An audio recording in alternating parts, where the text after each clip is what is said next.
For those in mapping and inspection, don't skip this video. If you use a DJI Matrice 4T or 4E drone, you won't want to miss this battery charging hub. 3 charging modes. Easily handle multiple scenarios. Ready to start your mapping or inspection mission. But the batteries are dead. Just use the charging hub's default mode, 100% full charge mode. It rapidly tops up your batteries at the fastest speed. Take off immediately without delaying your mission. 100% silent mode is more suitable for leisure time. Occasionally using a slower charge helps maintain battery health. Charging noise is even lower while you sleep.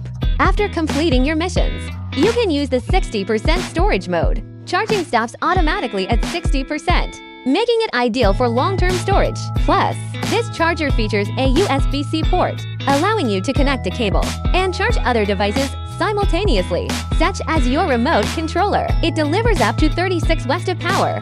Using 200W Matrice for charging hub significantly boosts your mapping and inspection efficiency. Don't miss out if you're using the DJI Matrice for series drones.